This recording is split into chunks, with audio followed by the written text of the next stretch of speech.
God called me to preach. Lay in bed when I'm minding my own business. You've been there too, huh? And God said, David, I want you to preach. I'd say, Lord, I can preach. Praise the Lord.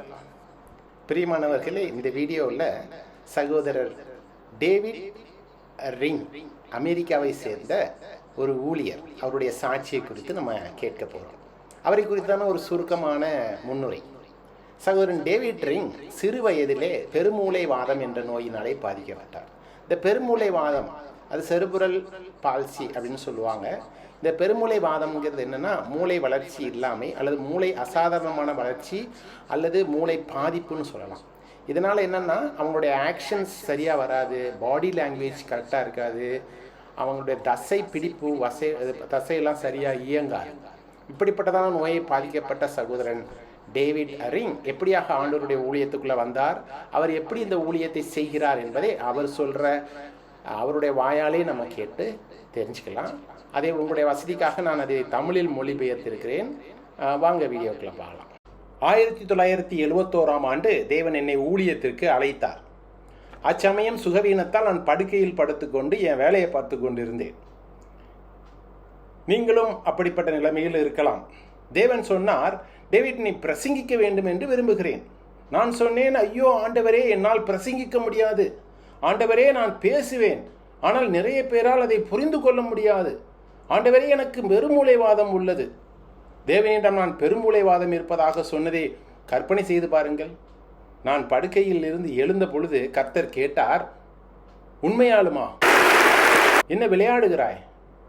எனக்கு தெரியாத விஷயம் ஏதாவது இருந்தால் சொல்லு மகனே.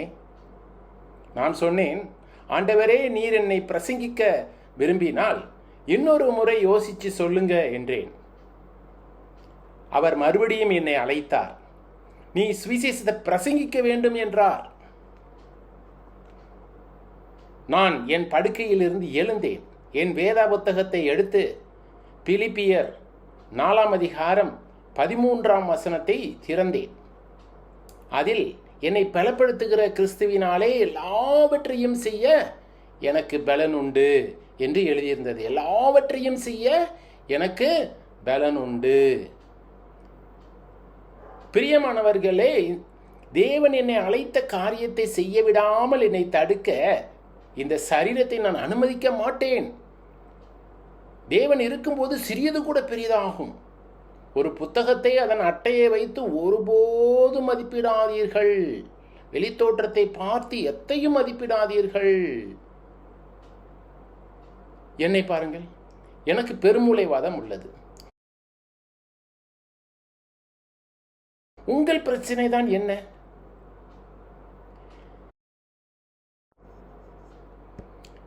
ஏன் அழுது புலம்பிக் கொண்டிருக்கிறீர்கள்? ஏன் இவ்வளவு சோர்வாக இருக்கிறீர்கள்? ஏன் முகத்தை சுளித்து கொண்டிருக்கிறீர்கள்? உங்களுக்கு அநீதி இழைக்கப்பட்டதாக ஏன் நினைக்கிறீர்கள்? நீங்கள் ஏமாற்றப்பட்டு விட்டதாக ஏன் கருதுகிறீர்கள்? ஏன் பாதியிலே விலக வேண்டும் என்று விரும்புகிறீர்கள்? ஏன் முயற்சியை கைவிட துடிக்கிறீர்கள்? இன்று தேவனுடைய ராஜ்யத்திற்காக என்ன செய்கிறீர்கள்? பிரியமார்களே, என்னை பாருங்கள், புலம்பாதீர்கள், எழும்பி பிரகாசியுங்கள். உங்கள் சோம்பலை விட்டுவிட்டு ஆண்டவரை உங்கள் வாழ்வையில் முதன்மைப்படுத்த இதுவே சரியான தருணம் என்று நீங்கள் கருதவில்லையா?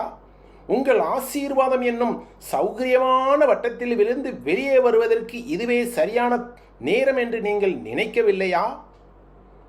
உங்கள் வாழ்வில் மந்தநிலை என்னும் செத்த கிரியையிலிருந்து விடுபட்டு முன்னேறுவதற்கு இதுவே ஏற்ற காலம் என்று நீங்கள் உணரவில்லையா?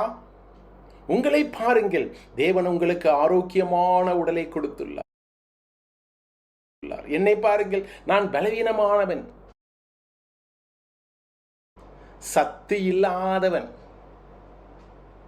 எப்பொழுதும் வழியில் இருக்கிறேன், வழியிலே வாழ்கிறேன். என்னால் ஜீசஸ் என்று கூட சரியாக சொல்ல முடியாது. ஆரோக்கியமான சகோதரனே, உன் பிரச்சனை தான் என்ன?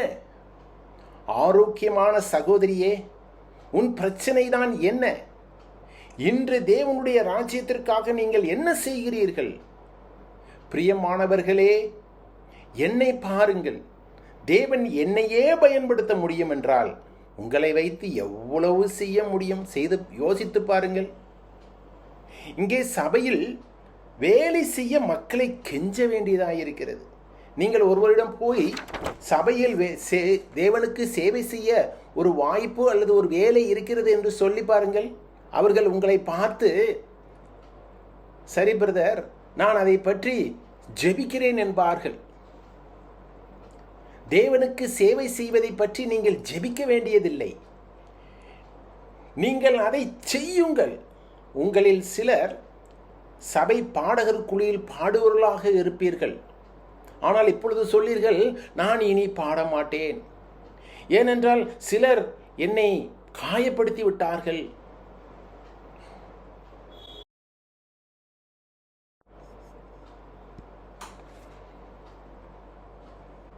உங்களில் சிலர் வேதாகம வகுப்பு நடத்தலாம். உங்களில் சிலர் சிறுவர் ஊழியத்தில் ஈடுபடலாம். சிலர் வாலிபர் மத்தியில் ஊழியம் செய்யலாம். பிரியமானவர்களே, என்னை பாருங்கள். ஒவ்வொரு தேவனுடைய பிள்ளைக்கும் உள்ளூர் சபையில் செய்ய ஒரு வேலை இருக்கிறது என்று நான் நம்புகிறேன். அதை பற்றி ஜெபிப்பதையும் சாக்கு போக்குகள் சொல்லுவதையும் நிறுத்திவிட்டு செயலில் இறங்கும் காலம் இது. இனி சாக்கு போக்குகள் வேண்டாம். என்னால் இயேசு என்று கூட சரியாக சொல்ல முடியாது.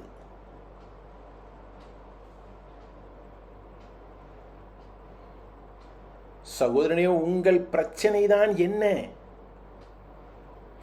ஏன் உங்கள் வாழ்க்கையில் சிக்கி தவிக்கிறீர்கள்? இன்று தேவனுடைய ராஜ்யத்திற்காக நீங்கள் என்ன செய்து கொண்டிருக்கிறீர்கள்? சிலர் என்னிடம் சொன்னார்கள், உன்னால் நற்செய்தி ஊழியத்தை சரியாக செய்ய முடியாது என்று. 1973 தேவன் என்னை நற்செய்தி ஊழியத்திற்கு அழைத்தார். பல போதகர்கள் நான் ஊழியத்தை வெற்றிகரமாக செய்ய இயலாது என்றார்கள். ஆனால் இதை 28 வருடங்களாக செய்து வருகிறேன்.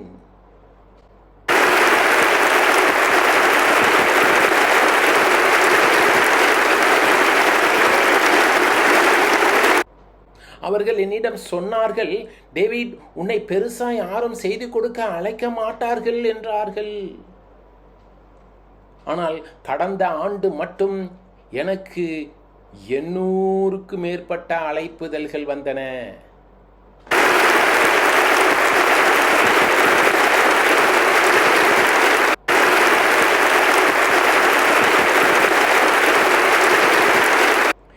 இன்னும் சற்று அதிகமான அழைப்புகள் கிடைக்க தொடங்கியதும் நான் இதை முழு நேர பயணியாக மேற்கொள்ளப் போகிறேன். தேவனுக்கு என் திறமை தேவையில்லை, ஆயத்தமாய் இருக்கிறேனா என்பதைத்தான் எதிர்பார்க்கிறார். என்னை பலப்படுத்துகிற கிறிஸ்துவினாலே எல்லாவற்றையும் செய்ய எனக்கு பலனுண்டு. பிரியமானவர்களே, என்னை பாருங்கள். அவர் என்னை பயன்படுத்த முடியும் என்றால் நிச்சயமாக அவர் உங்களையும் பயன்படுத்த முடியும். நான் என் வாழ்க்கையில் முன்னேற முடிந்தால் நீங்களும் முன்னேறலாம். நான் கல்லூரி படிப்பை ஒருபோதும் முடிக்க மாட்டேன் என்று சொன்னார்கள். ஆனால் நான் முடித்தேன். என்ன, 4 வருட படிப்பை 5 வருடத்தில் முடித்தேன். உங்களில் சிலர் இப்படி படித்திருக்கலாம்.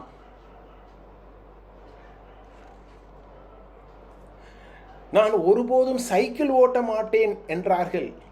ஆனால் நான் தாங்கு சக்கரங்கள், அதாவது சப்போர்ட் வீல் இல்லாமல் ஓட்டுகிறேன். நான் ஒருபோதும் கார் ஓட்ட மாட்டேன் என்றார்கள். ஆனால் ஓட்டுகிறேன். நான் ஏன் இந்த விஷயத்தை செய்கிறேன் என்று உங்களுக்கு தெரிகிறதா? ஏனென்றால் எனக்கு செய்ய வேண்டும் என்ற ஆசை, வைராக்கியம் இருக்கிறது. நான் கைவிடவில்லை. நான் லக்கை நோக்கி தொடர்கிறேன். எனக்கு ஒருபோதும் கல்யாணமாகாது என்று சொன்னார்கள். என் சொந்த குடும்பத்தினரே அதை சொன்னார்கள். அவர்கள், டேவிட், உனக்கு மனைவி கிடைப்பது ரொம்ப கஷ்டம்பா. எந்த பொண்ணும் உன்னை கல்யாணம் பொண்ணுக்குள்ள ஒத்துக்கொள்ள மாட்டார்கள். நீ தகுதியானவன் இல்லை. நீ ஒரு முடவன். எந்த பொண்ணும் உன்னை நேசிக்க மாட்டாள். உனக்கு ஒருபோதும் மனைவி கிடைக்க மாட்டாள் என்றார்கள். ஆனால் 1981 மீண்டும் ஒரு முறை பரத்திலிருந்து எனக்கு உதவி வந்தது. என்னை நேசிக்கிற, எனக்காய் பிரார்த்தனை செய்கிற, இன்பத்திலும் துன்பத்திலும் என்னுடன் உறுதுணையாயிருக்கிற ஒரு அற்புதமான மனைவியை கடவுள் எனக்கு கண்டுபிடித்து கொடுத்தார். அவள் என் அடிமை அல்ல, ஆனால் அவள் கடவுளின் விலையேறப்பெற்ற பரிசு. உடல் நலத்துடன் இருக்கும் என் அன்பு மனைவிக்காக தினமும் தேவனுக்கு நன்றி கூறுகிறேன். அவள் ஒரு வலிமையான பெண்.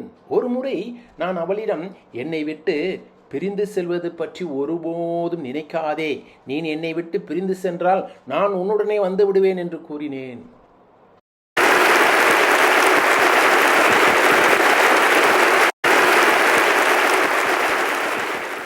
நானும் என் மனைவியும் சாப்பிட வெளியே செல்லும் பொழுது நாங்கள் மேசையில் உட்காருவோம்.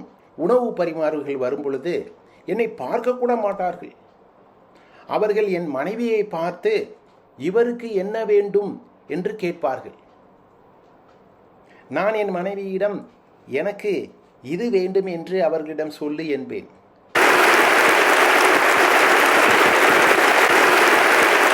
அவர்கள் என்னிடம் இந்த விதமாக நடந்து கொள்ளும் பொழுது நான் எப்பொழுதும் என் மனைவியை பார்த்தே பில் கட்ட சொல்லுவேன். என் மனைவி அந்த பணியாளரிடம் பணத்தை கொடுக்கும் பொழுது நான் என் மனைவியின் அருகில் சென்று அவளது கையை பிடித்து இழுத்துக்கொண்டு, தயவு செய்து என்னை மீண்டும் வீட்டுக்கு அழைத்து செல்லாதே, நான் நல்ல பிள்ளையாய் நடந்து கொள்வேன் என்று பிராமிஸ் செய்வேன். என்னை இன்னும் ஒரு நாள் வெளியே கூட்டிட்டு போ என்று சொல்லுவேன். டேவிட், இது உங்களுக்கு சங்கடப்படுத்தவில்லையா என்று கேட்பீர்கள். இல்லை, நான் ஒருபோதும் தந்தையாக முடியாது என்று சொன்னார்கள். ஆனால் நான் ஒரு முறை அல்ல, 4 முறை தந்தையானேன்.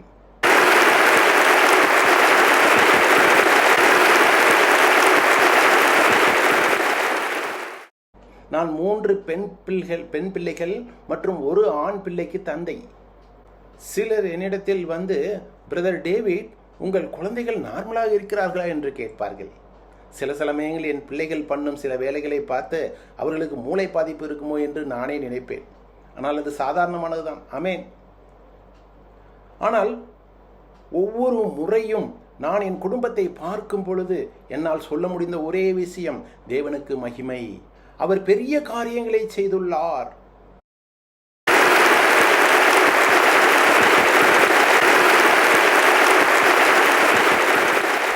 என் மனைவி மற்றும் 4 குழந்தைகளை உங்களுக்கு அறிமுகப்படுத்துவதற்கு இங்கு எனக்கு பெருமையாக இருக்கிறது.